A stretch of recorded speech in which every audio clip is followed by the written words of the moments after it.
You're not hard to love. You just forgot the rule. And the rule is this: you teach people how to treat you by what you allow, not by what you feel. Let that sink in for a second, because for too long, you've been explaining your worth instead of living it.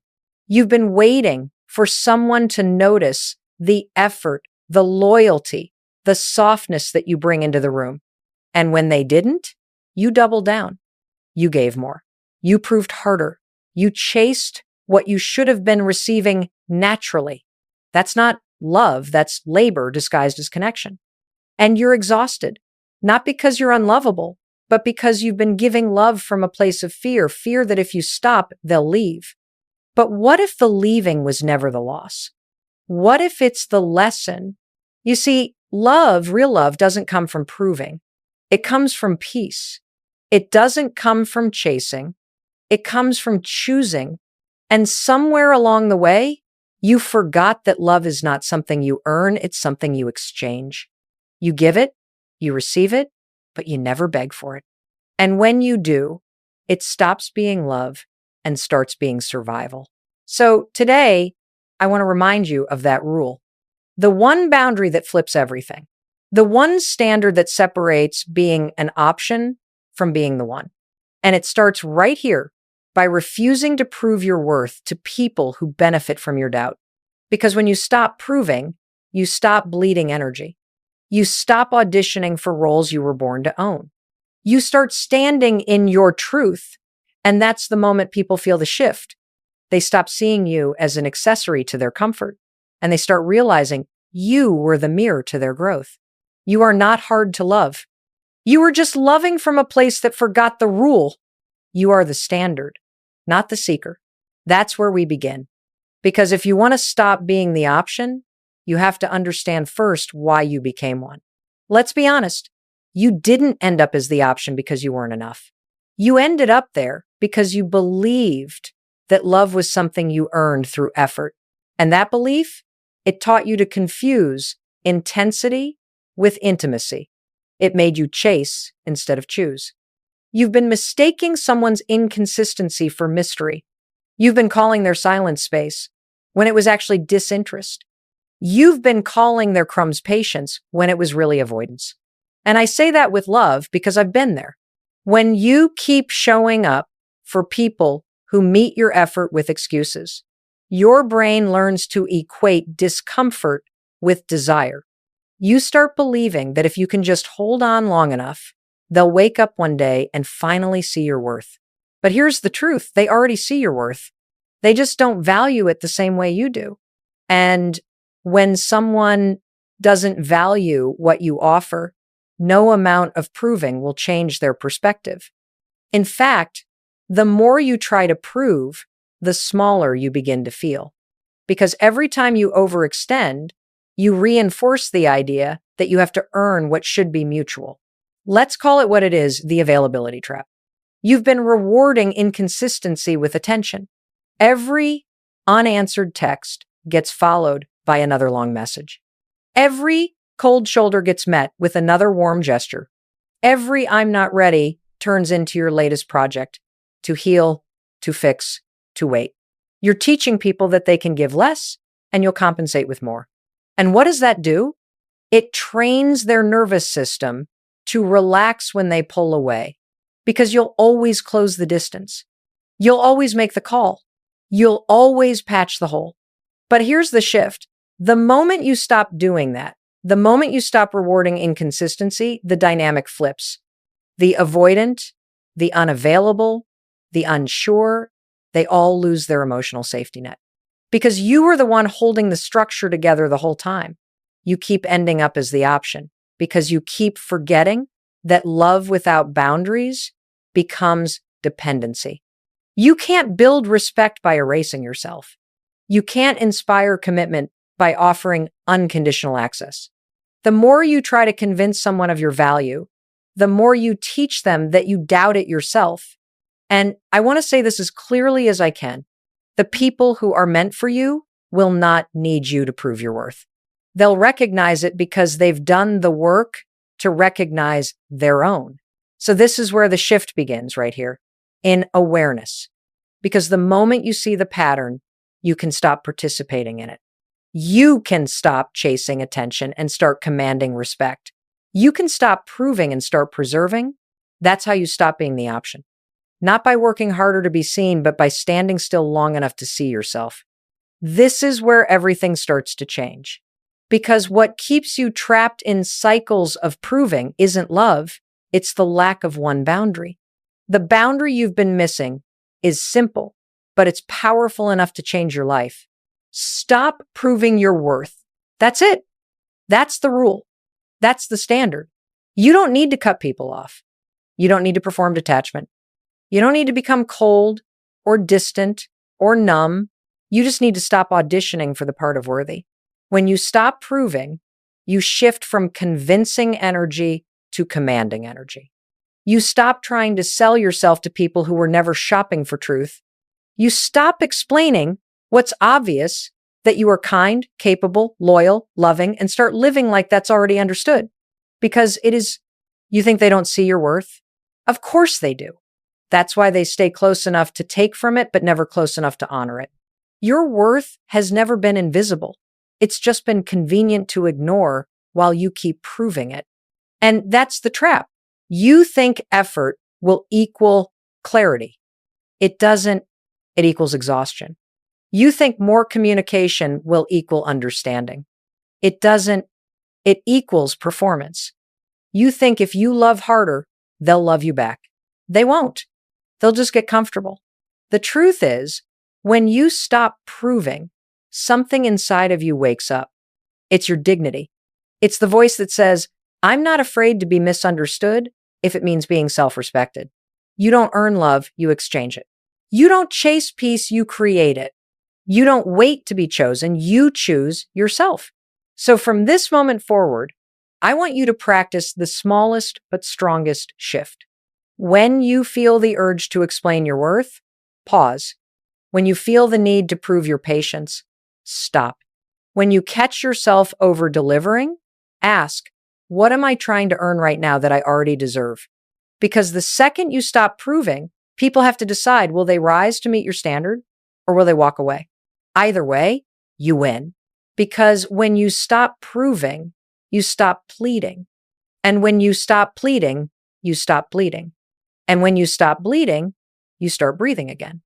That's the power of the boundary you've been missing. It's not loud. It's not dramatic. It's quiet. It's steady. And it's sacred. The people who are meant for you won't run from it. They'll feel safe in it. Because your peace doesn't threaten real love. It reveals it. Now, let's talk about why this boundary works, not just emotionally, but biologically. Because this isn't magic. It's neuroscience. When you stop proving, you calm your nervous system.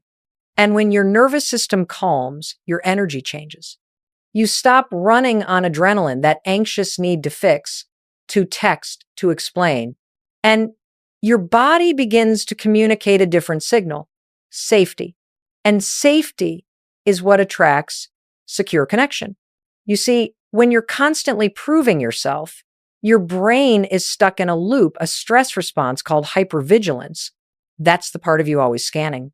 Are they okay? Did I do something wrong? Do they still care?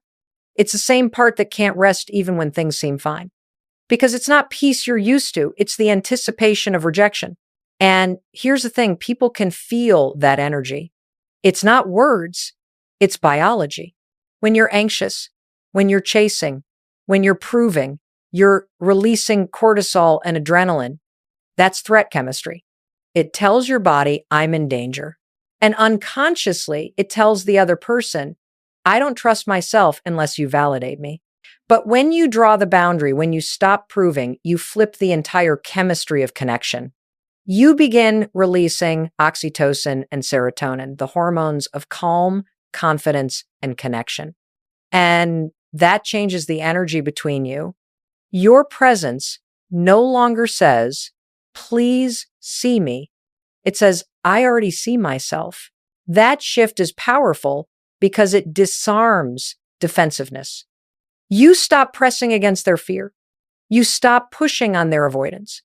And suddenly, space doesn't feel like rejection anymore. it feels like respect. And listen, I want you to understand this deeply. People who are emotionally avoidant aren't allergic to love. They're allergic to pressure. They interpret emotional pursuit as a threat to autonomy. So when you stop proving, when you step back, when you settle into stillness, you remove the pressure. You give their nervous system a chance to settle too. And that's when reflection begins. This is the psychology of polarity. When you relax into your own value, the other person can finally feel their own emotions without being triggered by yours. That's why so many people realize your worth after you detach, because your calm allows their fear to surface. They can finally feel the absence of your steady energy. They can finally sense the peace you used to bring. So let's be clear, this boundary doesn't manipulate anyone. It regulates you. And when you're regulated, you show up differently. You speak slower. You respond instead of react. You choose silence over spiraling. And that's what communicates strength at a level words never can. Because in human relationships, safety is everything. And the moment you stop proving your worth, you become safe not just for others, but for yourself. That's why this works. It's not a tactic. It's biology catching up to self-respect. Let's make this real, because knowing the boundary means nothing if you don't know how to set it. And here's what I want you to remember. Real boundaries don't require battles. You don't need to raise your voice.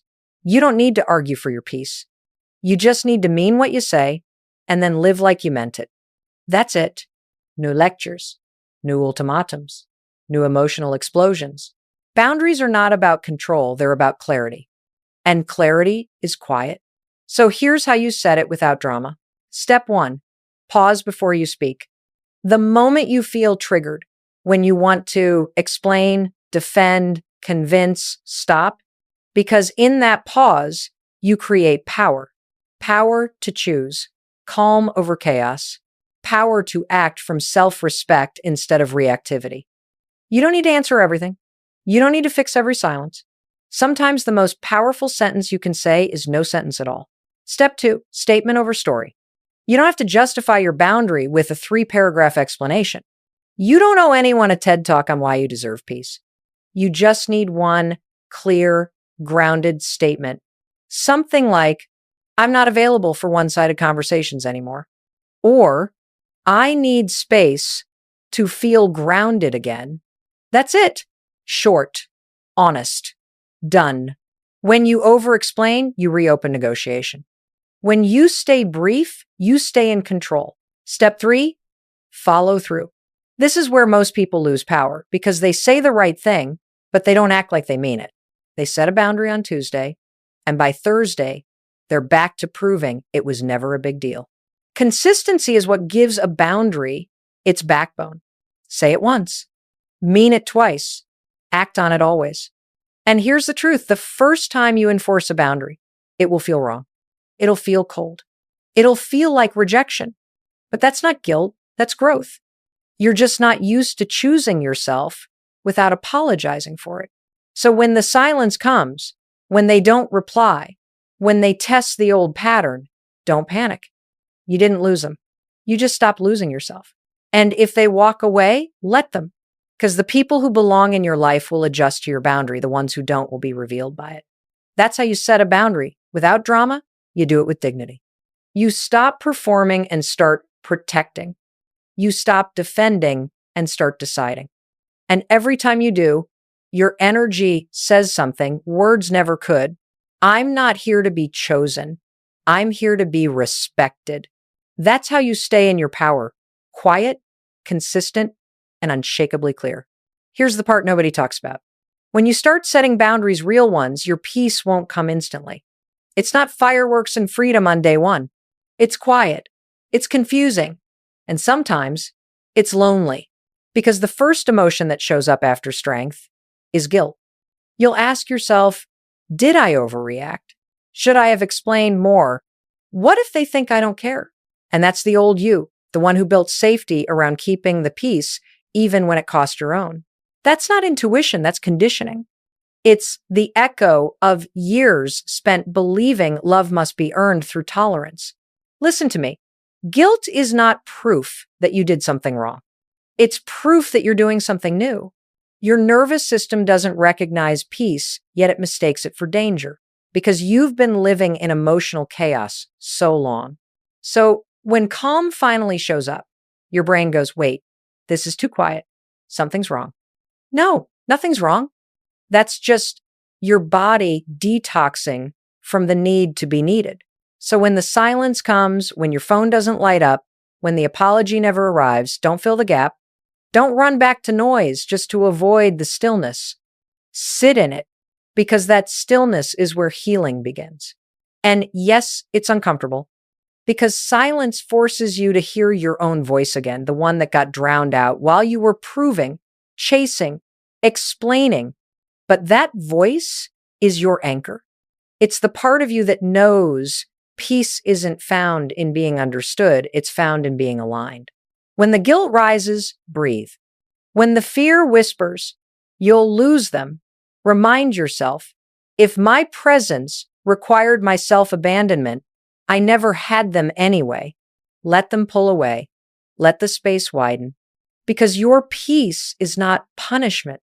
It's perspective. It's where you see who stays because they respect you and who leaves because they only wanted your compliance. This is the emotional backlash, the storm before the calm. It's your old identity cracking open. You're not weak for missing them. You're human.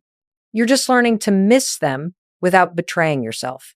And the next time that familiar ache hits that itch, to reach out, to fix, to make it okay, I want you to stop, put your hand over your heart, and remind yourself, I'm not pulling away, I'm standing still. Because that's what grounding looks like. It's not indifference. It's self-respect. It's the moment you realize peace doesn't mean you don't care. It means you finally care enough to stop bleeding for what doesn't reciprocate. You're not losing connection. You're regaining control. And that right there is the foundation for everything that comes next, the shift. This is where everything starts to turn.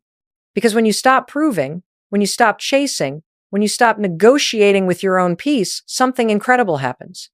You shift. You stop being the option and you start being the one. Not because someone finally decided you were enough, but because you did. Because your silence, your boundary, your stillness, they've all begun to communicate something you could never say with words. I am no longer available for confusion. And that's when the dynamic changes. The avoidant, the inconsistent, the one who took you for granted, they start to feel it. The energy they once controlled now feels different because they can't sense you reaching anymore. They can't feel your need tugging at their detachment. They can't rely on your emotional labor to keep the connection alive. And for the first time, they sit in the silence, not as the one who created it, but as the one who's affected by it. And that's when they start to notice what your presence really brought into their life. But here's the beauty. By the time they realize it, you've already changed. You're not waiting for their validation anymore. You're not pacing by the phone, wondering if they miss you, because your focus has shifted from being chosen by them to being centered in you. You begin to notice things differently. You see how much energy you used to give away to fix other people's moods. You see how often you settled for uncertainty just to avoid loss. And you realize the peace you feel now, that steady calm in your chest, isn't loneliness. It's liberation. That's the shift. You become the one, not because someone crowns you worthy, but because you embody it. You stop bending your standards to be loved. You start embodying the standard that teaches others how to love you. And something else happens too. Your energy becomes magnetic because confidence doesn't chase, it attracts. Peace doesn't beg, it invites. And dignity commands respect before a word is spoken. People feel it. Your ex feels it. Your friends feel it. Even strangers feel it. Because when you respect your own boundaries, your presence speaks a new language. You no longer walk into rooms hoping to be accepted. You walk in knowing you belong. And that energy is unshakable. You see, being the one has never been about being perfect. It's about being peaceful. It's about choosing alignment over approval. It's about living in a way that says, I know who I am, and I will no longer participate in what makes me forget. That's when your worth stops being a question. That's when people start showing up differently. Not because you changed to please them, but because you stopped betraying yourself to keep them. That's the real shift. The quiet, grounded, unstoppable moment when you become the one. And from here on, everything in your life, every relationship, every decision, every opportunity begins to align with that truth. Now that you understand the shift, let's make it real. Because insight without action is just another loop of self-awareness that goes nowhere. And you're not here to stay aware, you're here to transform. So I want you to try something for the next 7 days.